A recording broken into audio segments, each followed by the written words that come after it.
Publicitario. Esta es la revista de Opinión Democracia. Seriedad y credibilidad en todas partes.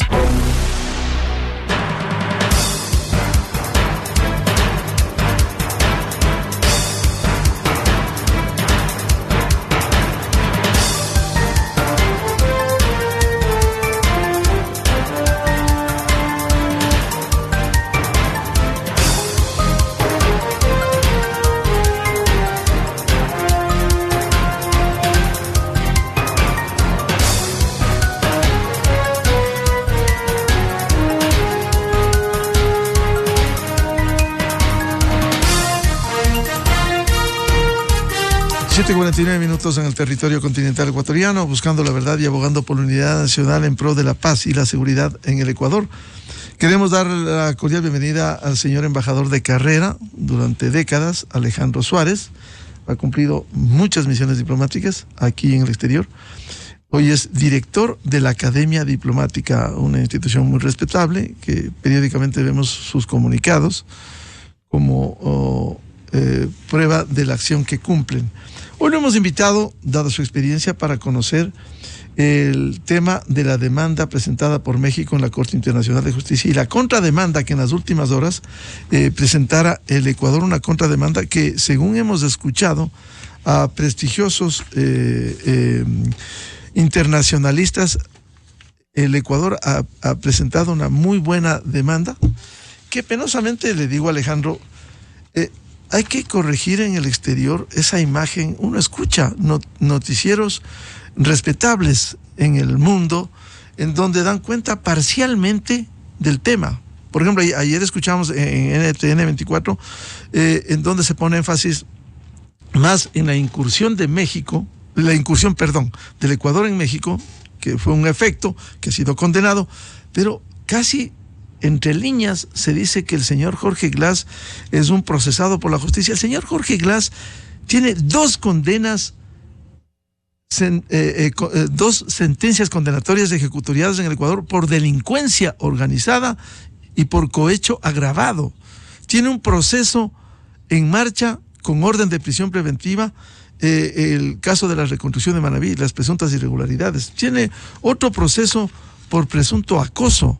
Es decir, no solo que tiene procesos en marcha, sino tiene sentencias ejecutoriadas que el mundo debiera conocer del Ecuador. Hemos leído la demanda presentada contra México ante la Corte Internacional por violaciones del derecho internacional. Sabemos también que ya empezó esta audiencia y tenemos los primeros reportes que se inicia la audiencia con la entrada de los jueces de la Corte Internacional. Como medidas provisionales, México ha solicitado que el gobierno ecuatoriano adopte medidas inmediatas y adecuadas para proteger a los diplomáticos mexicanos y las instalaciones de la embajada, que el gobierno ecuatoriano facilite el retiro de los artículos en la localidad de la embajada, que el gobierno ecuatoriano se abstenga de realizar cualquier tipo de acción que pueda agravar la controversia. Después de su presentación, la aplicación mexicana fue remitida al Estado ecuatoriano y al Secretario General de las Naciones Unidas. Es decir, ha comenzado esta audiencia. ¿Cuál es la dinámica de una audiencia en la Corte Internacional de Justicia? También el Ecuador está muy bien estructurado. El agente que ha presentado esto es un reconocido también diplomático, a Andrés Crespo, y el equipo de abogados también reconocidos en el mundo que han litigado ante la Corte Internacional de Justicia, como son Sin Murphy, Alejandro Cruzato, Omri Sender y Michael Good. ¿Qué piensa de este caso? Primero partamos, la defensa del Ecuador, ¿cómo ha sido planteado? Muchas gracias, Miguel. Un saludo a todos quienes nos escuchan. Como tú decías hace un momento, la contrademanda ecuatoriana está muy bien planteada. Muy bien planteada. Lo que va a acontecer hoy, la audiencia que tendrá lugar en la Corte Internacional de Justicia, tiene que ver con el pedido mexicano, con la demanda mexicana de que la Corte dicte medidas precautelatorias. Como tú acabas de leer, hay varias cosas que pide México. Eso lo tiene que resolver la Corte Internacional de Justicia, dirá lo suyo, pero luego vendrá ya el proceso regular de tratamiento del caso, según lo ha planteado México en primer lugar. Pero yo lo quisiera poner de esta manera, Miguel, México debió haber reflexionado mucho antes de presentar la demanda. ¿Por qué? México está presentando su demanda, su reclamo, en función de la violación de un convenio internacional, la Convención de Viena sobre Relaciones Diplomáticas. A eso se circunscribe la demanda mexicana. Pero frente a eso, el Ecuador tiene una serie de razones por las cuales dio ese paso. Y en la Corte Internacional de Justicia, en el momento en que se procese la contrademanda ecuatoriana, pues México va a escuchar muchas cosas que quizás no le gusten, El Ecuador puede explicar, insisto en el término, explicar lo que hizo con una gran cantidad de razones que están contenidas en la contrademanda con respecto a la violación de varios instrumentos internacionales cometidos por México. El Ecuador va a explicar eso, pero va a ser mucho más difícil para México justificar el por qué cometió esas violaciones, el por qué concedió asilo a un delincuente común, a un perseguido por la justicia. Eso va a ser muy difícil, si no imposible para México.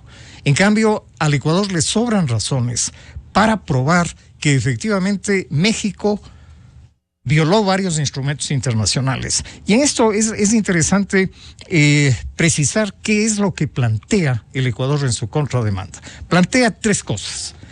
La contrademanda solicita a la Corte Internacional de Justicia que juzgue y declare que al permitir la presencia prolongada del señor Glass en su embajada en Quito y al otorgarle asilo, México ha violado varias convenciones internacionales y principios de derecho internacional. Primera cosa. Segunda cosa, pide también el Ecuador a la Corte que juzgue y declare que las falsas e injuriosas declaraciones del presidente de México sobre las elecciones ecuatorianas de 2023 violan el principio de no intervención en los asuntos internos de otro Estado. Y por último, el Ecuador pide a la Corte que juzgue y declare las consecuencias legales para México de sus errados actos internacionales. Esto es artillería pesada, mi querido Miguel. Los argumentos del Ecuador, al haber México violado las convenciones y recibir a un delincuente común, ¿eso es muy grande cuando se ventila un caso de estos? Es muy grave porque México tendría que probar que el señor Glass no es un delincuente común. Es un perseguido político, digamos. Tendría que probar que es un perseguido político. Eso es imposible. Tú has señalado y muy atinadamente todos los antecedentes alrededor de las causas y las condenas que tuvo el señor Glass. México no tiene argumentos para sostener la condición de perseguido político del señor Glass, que es lo que justificaría la concesión de asilo.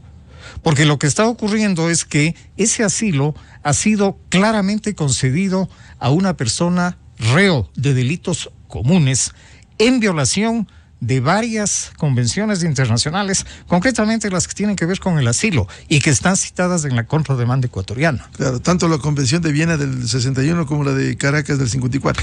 La Convención de Caracas del 54, la Convención también de Montevideo de 1933, también sobre asilo, todos esos instrumentos. Y además hay otros instrumentos internacionales que México ha violado, y lo ha violado claramente.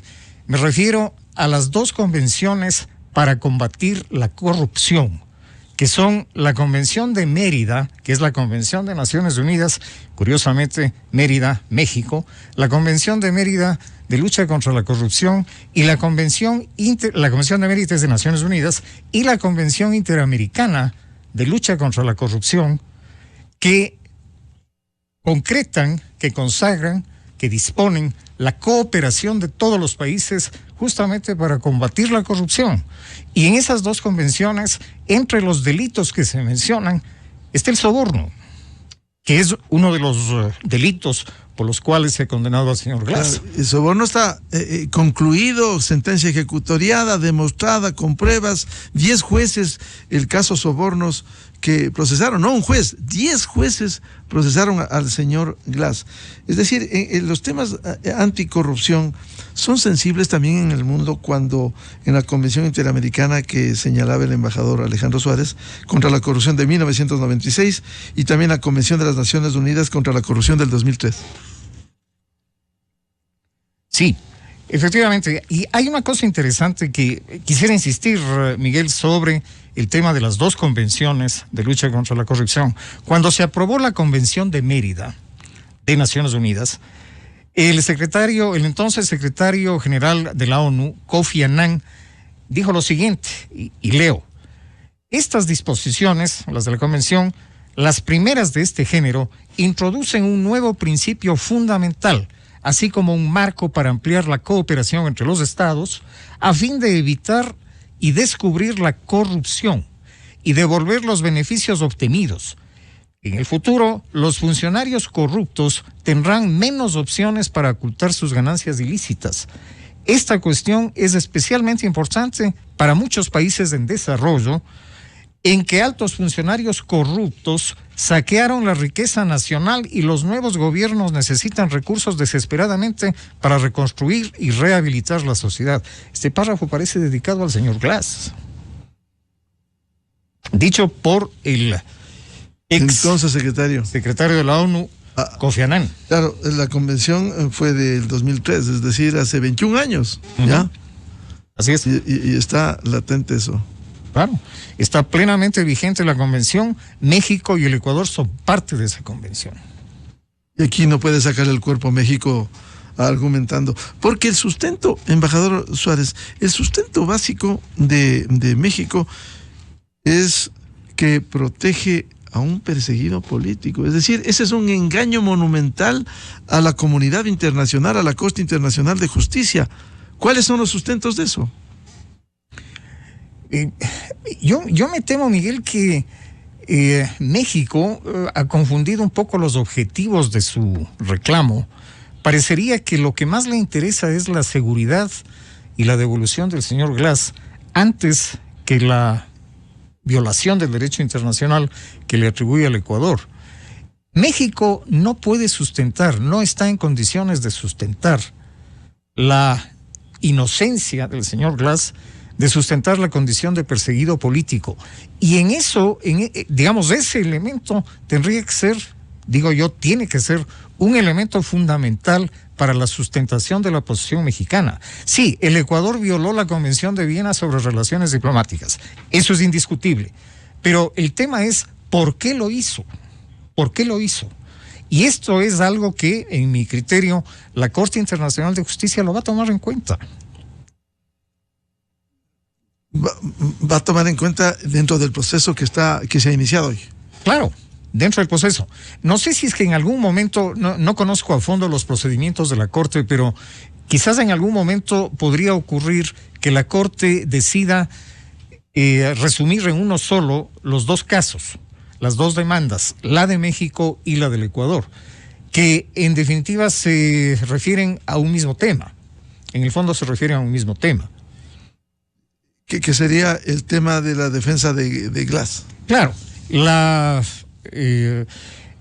actitud de México, la acción tomada por México para proteger a un delincuente común, que fue lo que causó la intervención del Ecuador en la embajada mexicana.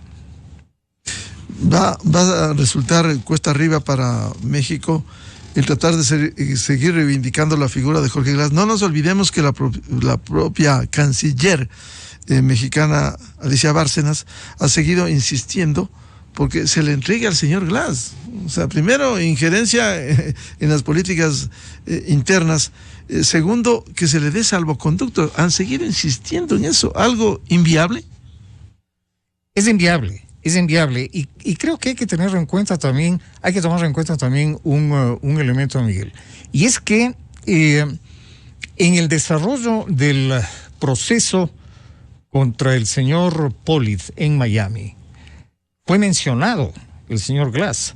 Y luego, en en el proceso que se ha seguido a cargo de la Fiscalía aquí en el Ecuador con respecto al contenido de los aparatos telefónicos del señor Norero, consta claramente que el señor Norero, que es un agente o ha estado vinculado al cartel de Sinaloa de México, el señor Norero pagó $250,000 a un juez corrupto ecuatoriano para que liberara a Glass. Eso le conecta al señor Glass con el delito de narcotráfico. Y el problema del narcotráfico, todos sabemos, es un problema tremendamente sensible en México. No nos olvidemos que hay voces, muchas en México, que han denunciado la supuesta vinculación del presidente López Obrador con los narcos. Claro, con financiamiento de la campaña, que no ha desvirtuado. Efectivamente, yo leía esta mañana un artículo de una periodista mexicana que relata con todo detalle cómo se desarrollaron contactos entre representantes de los carteles de la droga mexicanos y personas vinculadas a las campañas del presidente López Obrador en años anteriores. Y está clarísimo cómo los grupos narcotraficantes, los carteles, dieron dinero a las campañas del señor López Obrador. Este momento están en México, como todos sabemos, en campaña electoral. Hay un proceso electoral en marcha y uno de los temas de campaña evidentemente es la vinculación del señor López Obrador y de su partido, Morena, con el narcotráfico. Y recordemos que hay voces en México, se han dado voces en México y voces importantes que dicen que en realidad la crisis con el Ecuador la provocó México, más concretamente la provocó el presidente López Obrador. A propósito de este tema de la acción que ha sido criticada, incluso por la intrusión del Ecuador en la sede diplomática, ha habido casos, y eso es importante recordar. Un expresidente peruano, Alan García Pérez, se metió a la embajada de Uruguay en Lima, y el presidente Tabaré Vázquez, de tendencia de izquierda, simplemente le dijo: tenga la bondad de salir, no le vamos a dar asilo, porque usted es un procesado por el caso de Brecht. Por eso salió Alan García y cuando lo iban a detener terminó suicidándose. Es decir, hay casos que debieran analizarse. ¿Que debió haber hecho eso México? No recibir al señor Glass condenado. Alan García estaba procesado con indicios de responsabilidad. Acá hay un condenado por la justicia ecuatoriana. Así es. Es indiscutible que el señor Glass es un condenado por la justicia ecuatoriana. Yo suelo presentar el tema poniendo de relieve lo que yo he llamado los factores objetivos. Hay dos factores objetivos que son sustanciales, que son fundamentales alrededor del tema. El primero, el Ecuador violó el artículo 22 de la Convención de Viena sobre Relaciones Diplomáticas. Es un factor objetivo. El otro factor objetivo es que el señor Jorge Glass es un delincuente común. Es una persona que ha sido justamente condenada a lo largo de procesos en los que se ha respetado totalmente su derecho a la defensa. Los procesos han cumplido todas las instancias y finalmente se produjeron dos sentencias que el señor Glass estaba cumpliendo.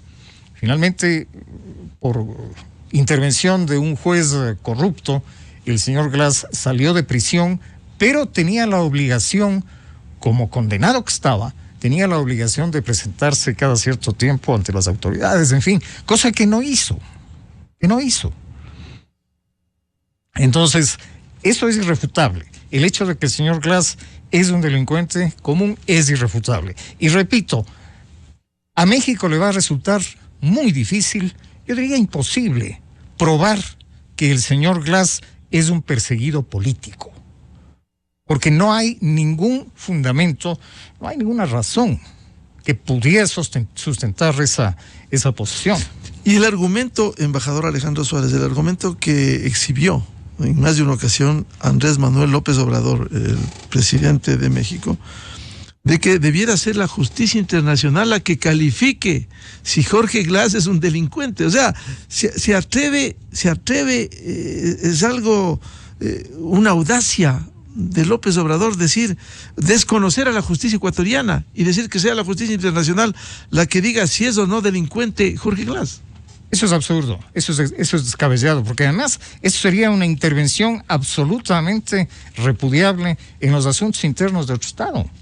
La justicia ecuatoriana ha hecho lo suyo y no hay ningún, al menos yo no conozco ningún mecanismo internacional, ningún organismo internacional que entre a intervenir en un proceso interno en otro país. De manera que eso es absurdo. ¿Qué justicia internacional podría considerar el caso del señor Glass? La justicia ecuatoriana ya lo hizo. Se agotaron las instancias nacionales aquí. Claro. O sea, y se concluyó con la sentencia ejecutoriada. Así es.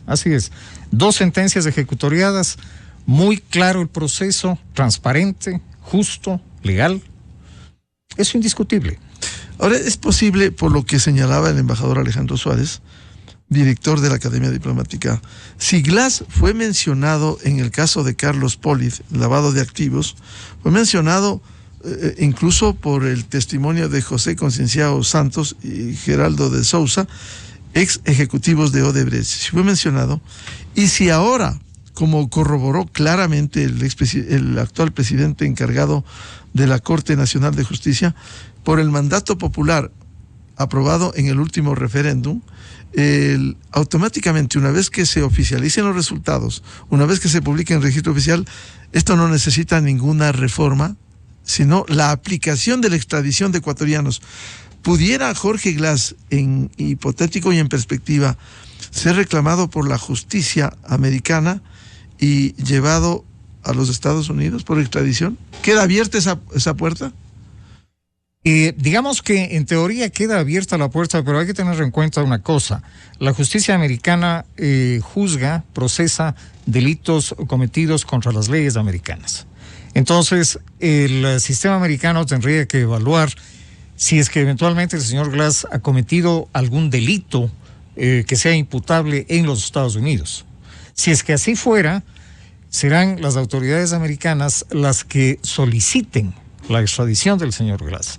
Y luego de lo decidido en la consulta popular y de acuerdo con lo que ha dicho el señor presidente de la Corte Nacional de Justicia, pues sería de aplicación inmediata y el Ecuador perfectamente podría extraditar al señor Glass. Pero repito, esto tendría que darse previa a una solicitud del gobierno estadounidense.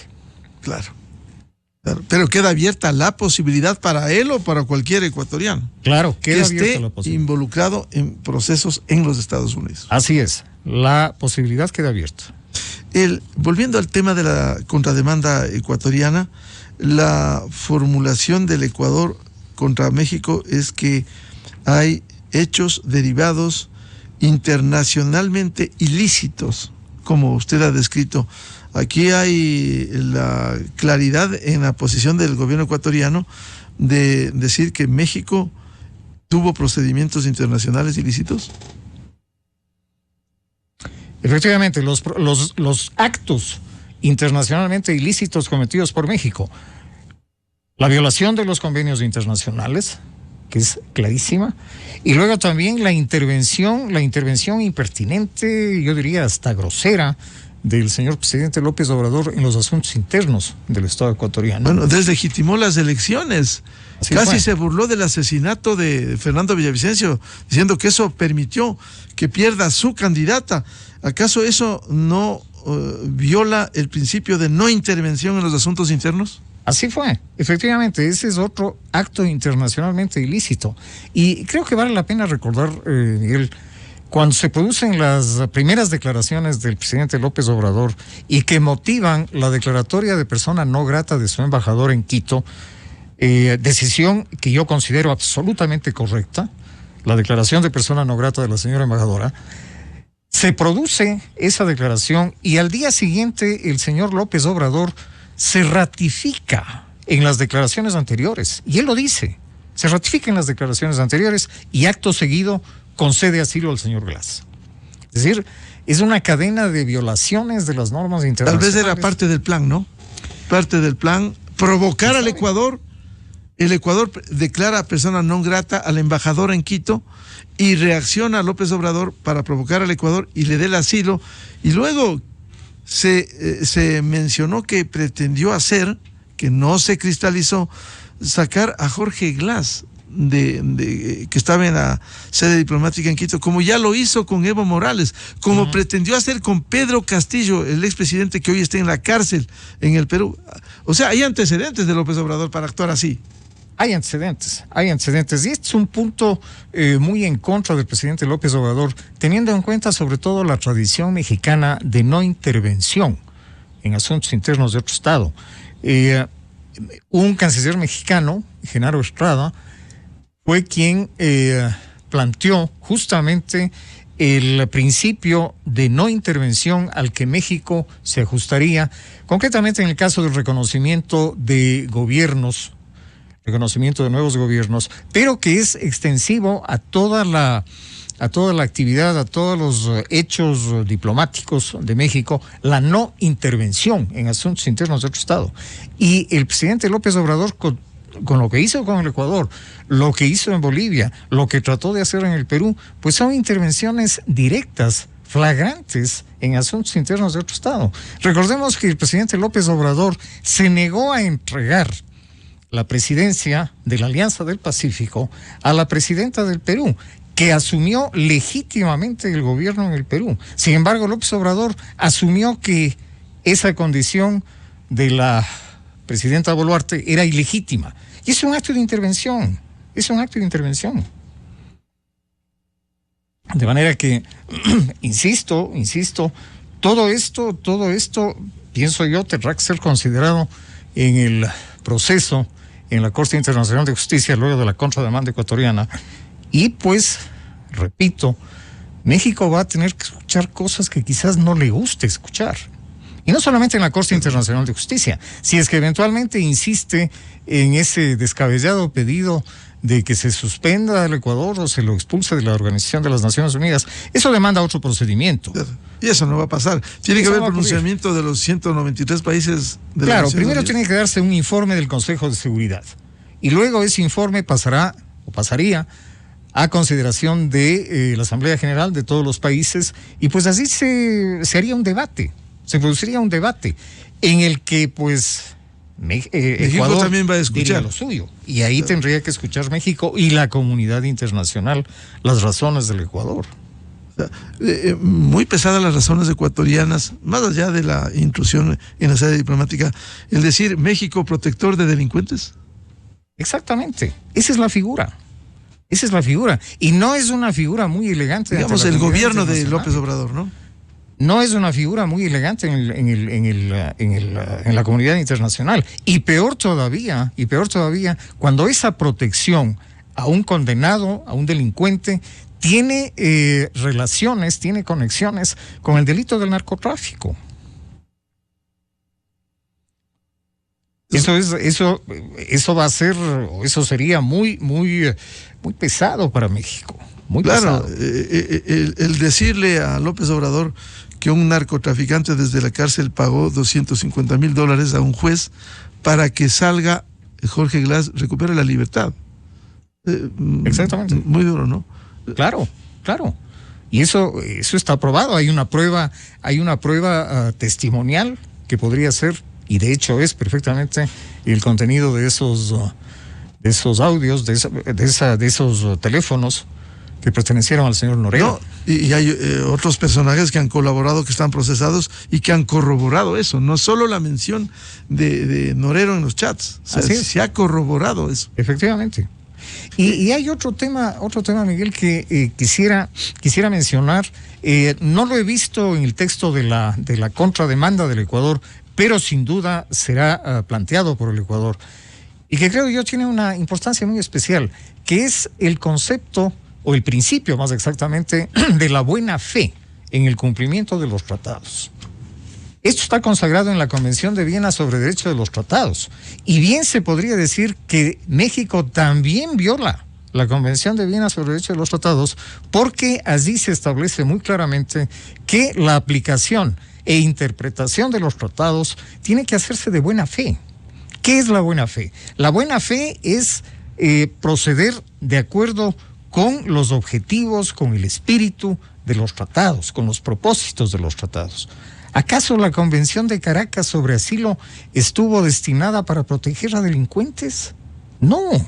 El espíritu, el propósito de la Convención de Caracas es el de preservar la seguridad de personas injustamente perseguidas, no para preservar la seguridad de delincuentes. La buena fe en la interpretación de ese tratado, en la aplicación de ese tratado, tiene precisamente que ir en la dirección de proteger a los ciudadanos perseguidos injustamente, perseguidos por motivos políticos y no por delitos comunes. Embajador Alejandro Suárez, ¿cuál es la dinámica? Está hablando México en este momento, luego habla el Ecuador y ahí termina la jornada de hoy, ¿o qué viene luego? Claro, terminaría la audiencia y luego después la Corte deliberaría y decidiría qué medidas tomar, qué medidas precautelatorias tomar. ¿Esto es de inmediato o se toma su tiempo, semanas, meses? La Corte tiene sus propios tiempos. Es posible que la decisión de medidas precautelatorias se tome en un tiempo relativamente corto. Esa es una parte, así se inicia el proceso, en este caso, pero después vendrá ya el proceso en su parte medular, que contiene pues una serie de pasos, una serie de instancias. El proceso comprende básicamente dos partes, una parte escrita, en primer lugar, en donde los países presentan sus memorias, sus documentos, sus contramemorias, y luego viene la parte oral, en donde los países presentan sus declaraciones, sus argumentos a través de la gente, a través de los abogados, a través de los especialistas, en fin. El tiempo es difícil preverlo. La Corte resuelve sus propios tiempos. Generalmente los procesos en la Corte Internacional de Justicia son más bien dilatados. Recordemos que uno de los últimos casos, por ejemplo, cuando consideró el tema del límite marítimo entre Chile y Perú, la Corte se tomó 8 años. Cuando el caso de Raúl Haya de la Torre entre Perú y Colombia, la Corte se tomó también varios años. Es difícil prever los tiempos. Y luego también otro elemento que vale la pena considerar, Miguel, es que los fallos de la Corte Internacional de Justicia se caracterizan por conceder algo a la una parte y algo a la otra parte. Eso fue lo que ocurrió, por ejemplo, entre Chile y Perú. Entonces, no sería descartable la idea de que, eventualmente, como consecuencia de estos procesos entre México y Ecuador, la Corte le dé una parte de razón a México y otra parte de razón al Ecuador. Claro, a México por la intrusión del Ecuador en la sede diplomática y al Ecuador sí, por que México protege a delincuentes. Exacto, así es. Bien, muchas gracias. La participación en la revista de Opinión Democracia del director de la Academia Diplomática, el embajador de carrera de larga trayectoria, el doctor Alejandro Suárez, para hablar sobre esta demanda, la contrademanda presentada por el Ecuador contra México y que se está ventilando este momento en la Corte Internacional de Justicia con la intervención primero de México. Muy amable, Alejandro. Muchas gracias, Miguel. 8:22 minutos en el territorio continental ecuatoriano. Vamos a una pausa publicitaria. Buscando la verdad, volvemos para hablar sobre el tema energético, la crisis eléctrica y la compra de energía a Colombia. Desde 1984 con Gonzalo Rosero, la revista de Opinión Democracia.